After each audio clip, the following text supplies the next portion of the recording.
Bueno, entonces tenemos que enfrentar el problema que nos propusimos, que es construir estos factores o índices a partir de las variables originales. Entonces lo que tenemos es x1 hasta xk, que son k vectores de n observaciones cada uno, ¿no? Son las k variables originales del problema, y un factor es simplemente una combinación lineal de esas variables. ¿Está bien? Entonces la pregunta que nos vamos a hacer es cuál es la mejor combinación lineal de estas variables.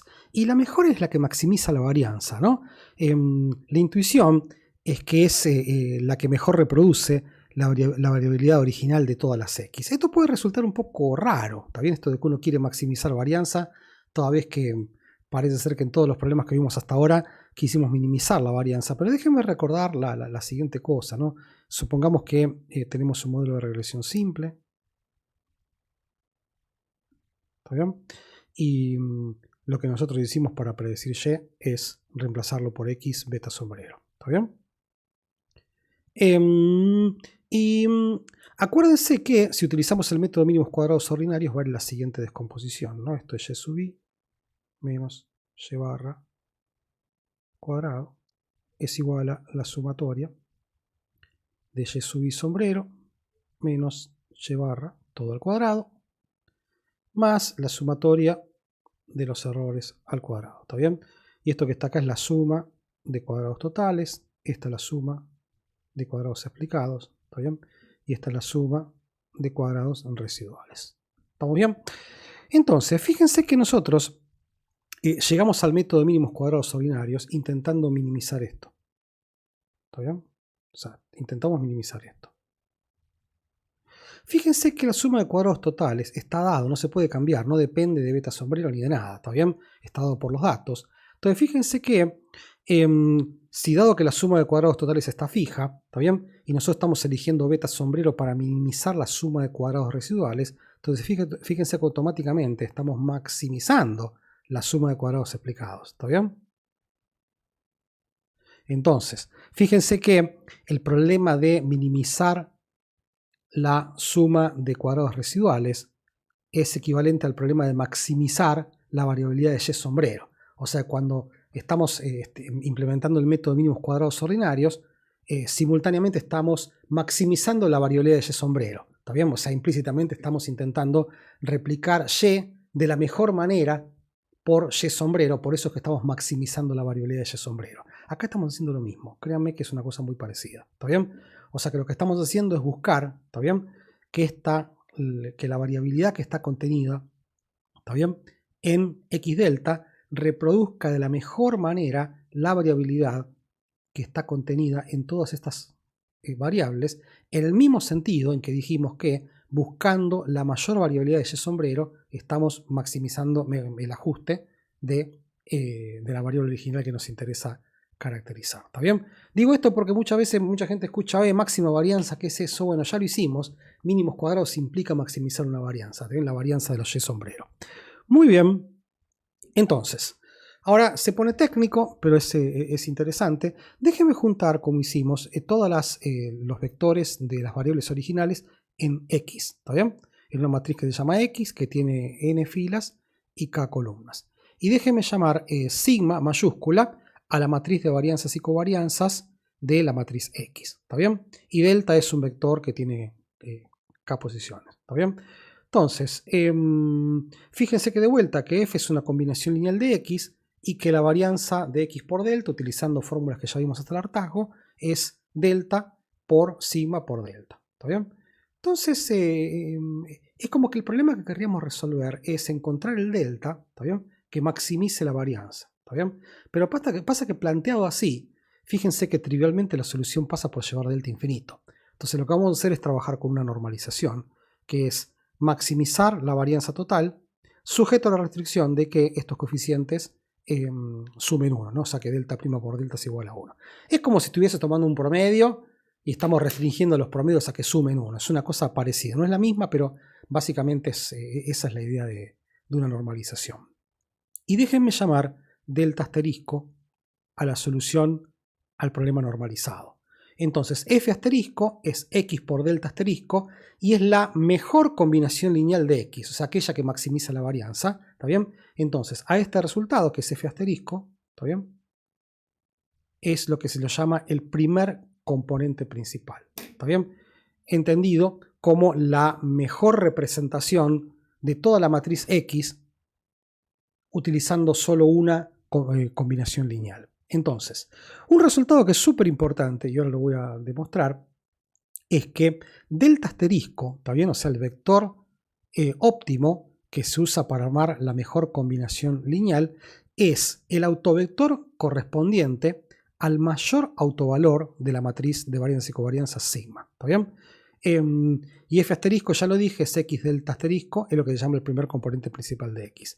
¿Cuál es la intuición que hemos ganado? Bueno, resulta que x tiene k columnas, ¿está bien? Y yo defino a f, ¿está bien? Perdón, acá no hay y, f, como x delta asterisco, tiene una sola, ¿está bien? O sea que el factor que nosotros construimos con el primer componente principal es la mejor forma de representar las k variables de x utilizando una sola variable, ¿está bien?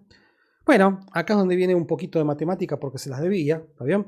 Que es de dónde sale este resultado, ¿está bien? Este resultado. Bueno, ahí vamos, ¿está bien? Insisto, acá está la ventaja de ser economista porque estos problemas de Lagrange los hemos estudiado hasta el vómito. Entonces, queremos maximizar delta prima por sigma por delta, sujeto a la restricción de normalización, que es delta prima por delta es igual a 1. Entonces, acá procedemos como hemos procedido toda la vida, que armamos la función de Lagrange, que es esta que está acá. Acá me tienen que ayudar con el álgebra, ¿está bien? Las condiciones de primer orden, o sea, tomando derivadas con respecto a delta, me tienen que dar esto que está acá, ¿está bien? Entonces, fíjense la siguiente cosa, fíjense en esta expresión, ¿está bien? Y fíjense que puesto de esta manera, delta es un vector, ¿está bien? Y hemos encontrado que se satisface esta relación, con lo cual lo que estamos diciendo es que en el óptimo, ¿está bien? Delta tiene que ser el autovector correspondiente al autovalor lambda, o sea que delta y lambda guardan la relación de ser un autovalor y un autovector, ¿está bien? Insisto, es porque esta es la definición de la relación autovalor-autovector. Entonces déjenme premultiplicar en esta expresión por delta prima, ¿está bien? Y acuérdense que delta prima por delta es igual a 1, con lo cual obtengo esto que está acá, ¿está bien? Entonces fíjense la siguiente cosa, yo lo que estoy intentando hacer es maximizar delta prima por sigma mayúscula por delta. Entonces fíjense que los efectos de alcanzar el máximo hay que elegir lambda, ¿está bien? Igual al máximo de los autovalores de esta matriz, ¿está bien? Y delta igual al autovalor correspondiente, ¿está bien? Entonces esto es lo que demuestra el resultado anterior, ¿está bien? Que delta es el autovector correspondiente al mayor de los autovalores de la matriz de varianza y covarianza. Les pido por favor que repasen muy bien este argumento, ¿está bien? Es importante. Cualquier cosa obviamente lo vamos a discutir. Un último comentario que quería hacer es que esta cosa de factores, componentes principales, es nuestro primer problema de aprendizaje no supervisado. Vuelvan al problema de regresión, ¿está bien? Y es igual a x beta más u y y sombrero es igual a x por beta sombrero, y lo que hicimos es, para sacar beta sombrero y eventualmente construir y sombrero, es minimizar la suma de los residuos al cuadrado, ¿está bien? Entonces, en este caso se dice que el aprendizaje es supervisado, que significa que la discrepancia entre y y sombrero es lo que está guiando el aprendizaje. Le hace la construcción de los errores, cuya minimización conduce a beta sombrero, que después es utilizado para construir y sombrero. El problema de construcción de factores no es supervisado. ¿Por qué? Porque nosotros estamos construyendo un índice, le hace el factor, el primer componente principal, que es lo mismo, sin verlo nunca. No tenemos forma de chequear. ¿Qué significa eso? Nosotros estamos empezando con una matriz, ¿está bien? Y después terminamos con un índice, ¿está bien? Pero lo construimos a partir de un problema de optimización, pero el índice nunca lo vemos en la realidad. Fíjense que es como si, en este caso, hay x y hay y, ¿está bien? Y en este caso hay nada más que x, ¿está bien? Y nosotros queremos construir una suerte de y que se llama f, ¿está bien? Entonces, este problema es un problema supervisado. Y este problema donde solo hay x se lo llama no supervisado, ¿está bien? Todos los problemas que vimos hasta ahora son todos supervisados y este es el primer problema no supervisado. ¿Está bien? El segundo problema no supervisado que vamos a ver en este curso, que es el de clusters, que plantea un problema distinto, que es empezando con un montón de observaciones, las vamos a querer asignar a grupos sin saber a qué grupo pertenecen esas observaciones. Por ejemplo, supongamos que yo empiezo con las 19 variables de bienestar y digo, bueno, con la información contenida en esas variables, yo quiero armar un grupo de pobres y un grupo de no pobres. ¿Está bien? ¿Cómo hago para asignarlos a pobre y no pobre sin tener un Y que me diga quién es pobre y quién no es pobre? ¿Está bien? Ese también es un problema de aprendizaje no supervisado. Si lo quieren fácil, en aprendizaje supervisado hay Y y hay X. En aprendizaje no supervisado hay nada más que X. ¿Está bien? Justamente el objetivo del aprendizaje no supervisado es construir un Y. En el caso este de componentes principales factores, estamos construyendo un índice. En el caso de clusters, estamos construyendo un indicador que me dice a qué grupo pertenece cada una de las observaciones. Bueno, vamos a seguir discutiendo en el próximo video. Nos vemos.